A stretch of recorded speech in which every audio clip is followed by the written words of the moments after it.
Bismillahirrahmanirrahim. Assalamualaikum warahmatullahi wabarakatuh. Sahabat coretan dakwah Islam, Imam Al-Bukhari dan Imam Muslim meriwayatkan hadis dari seorang sahabat bernama Abdullah bin Umar bin Al-Khattab radhiyallahu anhuma. Beliau berkata, "Aku pernah mendengar Nabi sallallahu alaihi wasallam bersabda, pada zaman dahulu ada 3 orang laki-laki yang melakukan safar atau perjalanan yang sangat jauh." Dalam hadis ini, Nabi sallallahu alaihi wasallam tidak menyebutkan ketiga laki-laki ini dari kalangan umat Nabi siapa. Apakah umat Nabi Nuh, atau umat Nabi Ibrahim, ataukah mereka dari kalangan umat Nabi Musa alaihimussalatu wassalam. Akan tetapi, sejatinya hal tersebut tidaklah begitu penting, karena yang paling penting adalah pelajaran berharga yang akan disampaikan oleh Nabi, agar doa kita langsung diijabah oleh Allah, seperti doa ketiga pemuda yang ada di dalam hadis ini. Lalu, Nabi pun melanjutkan kembali. Pada malam hari yang sangat gelap, tiba-tiba hujan turun dengan sangat deras sekali, sehingga mereka memutuskan untuk mencari tempat berteduh. Setelah lama mencari, akhirnya mereka menemukan sebuah gua, dan mereka pun masuk ke dalam gua tersebut untuk beristirahat sementara waktu sampai hujan berhenti dan matahari telah terbit esok hari, agar mereka bisa melanjutkan safar kembali. Sahabat coretan dakwah Islam, seandainya mereka mengetahui ada takdir buruk yang akan menimpa mereka di dalam gua, pastilah mereka tidak akan mau berteduh di sana. Akan tetapi, yang namanya takdir Allah, tidak ada satu manusia pun yang bisa mengetahuinya. Baru ia diketahui setelah kita mengalaminya. Namun, perlu untuk digarisbawahi bahwa takdir Allah yang buruk pun sebenarnya tetap ada kebaikan yang begitu banyak di dalamnya. Hanya saja, terkadang kebaikan dari sebuah takdir Allah letakkan di ujung, agar muncul rasa syukur kita sebagai manusia. Sebagai contoh, ada seseorang ingin safar menggunakan pesawat. Di tengah perjalanan menuju bandara, tiba-tiba terjadi kemacetan parah. Padahal pesawat yang akan ia tumpangi setengah jam lagi akan berangkat. Hingga akhirnya ia pun terlambat dan tertinggal pesawat.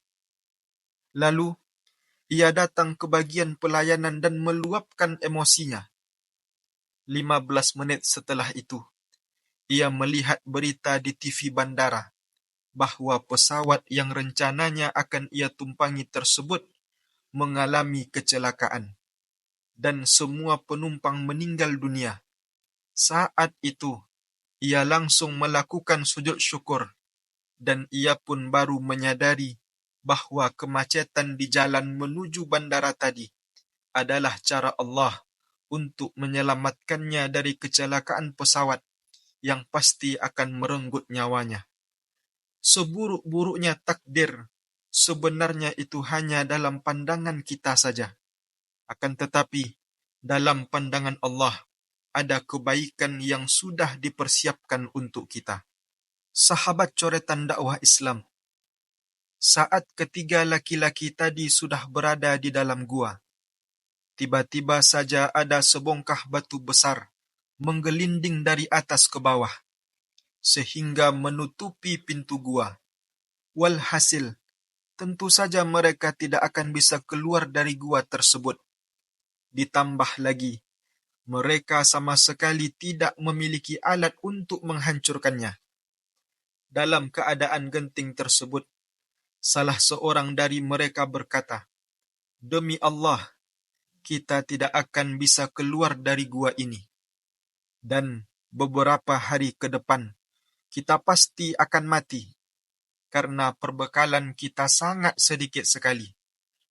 Dan seandainya kita mati di sini, pasti tidak akan ada satu orang pun di luar sana yang mengetahui keberadaan kita, karena mereka meyakini bagaimana mungkin ada manusia di dalam gua, sementara pintu gua tertutup oleh batu yang sangat besar sekali. Akan tetapi, satu-satunya cara dan harapan yang tersisa agar kita bisa selamat dari dalam gua ini adalah masing-masing kita harus berserah diri dan bermunajat kepada Allah. Namun, pada saat berdoa nanti, jangan ada yang berdoa menggunakan kalimat ini. Ya Allah, tolonglah kami. Ya Allah, tolonglah kami. Doa seperti itu sudah terlalu biasa. Kita ingin doa kita langsung dikabulkan oleh Allah saat kita baru saja selesai berdoa. Bagaimanakah caranya? Lalu ia pun menjelaskan cara berdoa agar langsung diijabah, yaitu saat berdoa nanti, bertawasullah kalian dengan menyebutkan amalan-amalan soleh yang dulu pernah kalian lakukan. Laki-laki yang pertama pun mulai mengangkat kedua tangannya dan berdoa. Ia pun mengatakan, Ya Allah, dulu aku pernah memiliki orang tua. Keduanya sudah tua renta. Walaupun demikian, aku tetap berbakti, tetap hormat, dan tetap berbuat baik kepada mereka. Setiap hari, ada kebiasaan baik yang selalu aku lakukan untuk mereka, yaitu sebelum matahari tenggelam di ufuk barat, aku selalu menyempatkan diri untuk mampir ke rumah ayah dan ibuku untuk mengantarkan 2 gelas susu kambing karena mereka sangat menyukainya. Hingga suatu hari, aku pun terlalu sibuk mencari kayu bakar di hutan, sampai terlalu jauh masuk ke dalam hutan. Biasanya, aku hanya mencari kayu bakar di pinggiran hutan saja. Tetapi pada sore itu, kayu tersebut sudah habis, sampai akhirnya aku mencoba masuk ke dalam hutan. Semakin aku masuk, semakin banyak kayu bakar yang aku dapatkan, sehingga tanpa aku sadari, matahari pun telah tenggelam. Aku pun bersegera untuk keluar dari hutan sambil berlari, karena ada kebiasaan baik yang ternyata telah aku lewatkan, yaitu membawakan 2 gelas susu kambing untuk ayah dan ibuku setiap sore. Ketika aku telah sampai di rumah mereka, aku pun langsung masuk karena pintu tidak terkunci. Namun, mereka ternyata telah tidur. Barangkali mereka sudah dari tadi menungguku, hingga mereka pun tertidur. Saat itu, aku pun berdiri di samping tempat tidur mereka, sambil berharap, mudah-mudahan 5 menit lagi mereka bangun. Namun, mereka tidak bangun juga. Aku menunggu setengah jam, mereka juga tidak bangun. Lalu, kapan ayah ibunya bangun? Ia mengatakan, ayah ibuku baru bangun ketika fajar sudah terbit. Saat mereka bangun, maka aku pun memberikan 2 gelas susu kambing kepada mereka, dan mereka pun meminumnya. Setelah itu barulah aku pulang.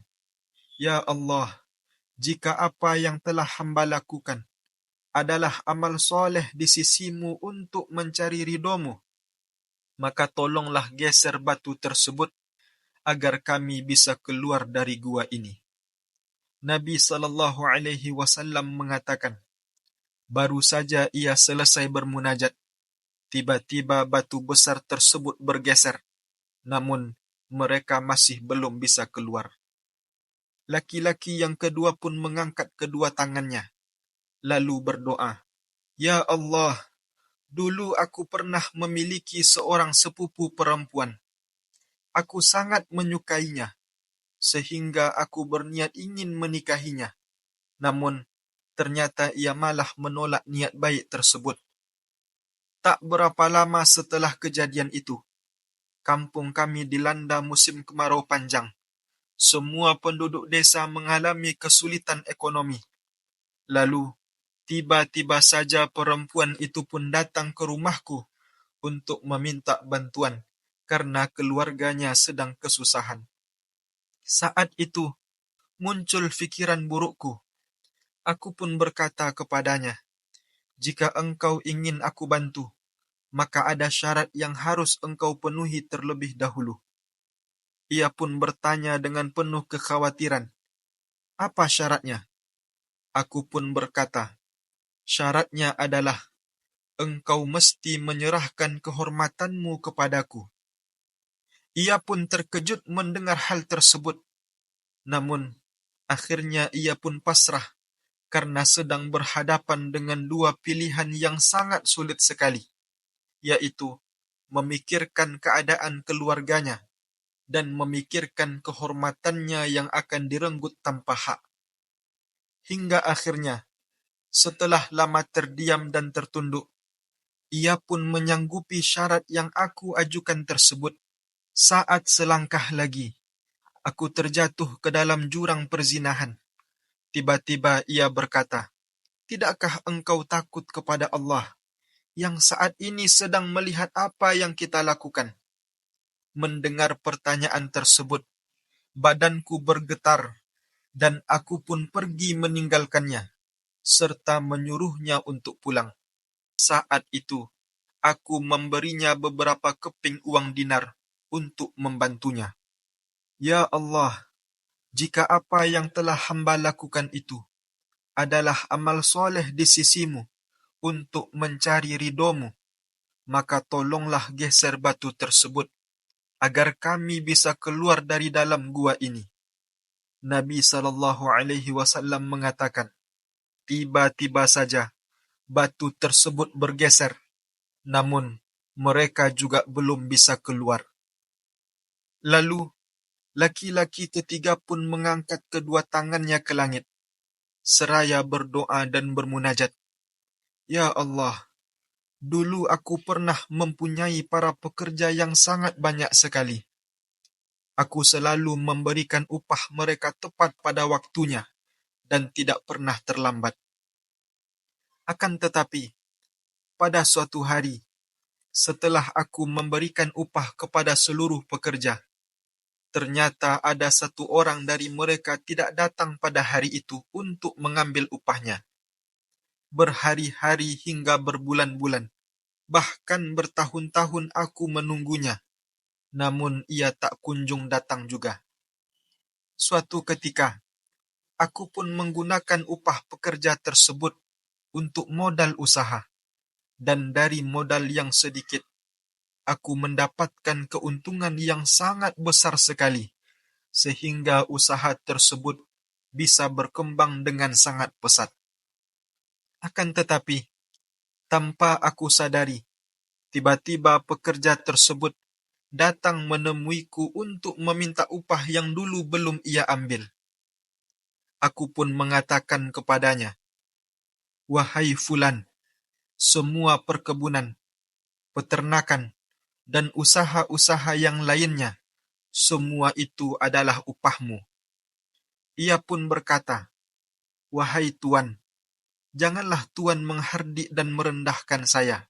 Saya datang hanya ingin meminta upah yang dulu belum saya ambil." Aku pun berkata kepadanya, "Wahai Fulan, aku tidak sedang menghardik apalagi merendahkanmu." Lalu aku pun menceritakan kepadanya semua yang telah terjadi. Setelah itu, tanpa berfikir panjang, ia pun mengambil semua peternakan, perkebunan, dan usaha-usahaku yang lain. Sedikit pun tidak ada yang ia tinggalkan untukku. Ya Allah, jika apa yang telah hamba lakukan tersebut adalah amal soleh di sisimu untuk mendapatkan ridhomu, maka tolonglah geser batu itu agar kami bisa keluar dari dalam gua ini. Nabi sallallahu alaihi wasallam mengatakan, dan batu tersebut seketika langsung bergeser, dan mereka pun bisa keluar dengan selamat.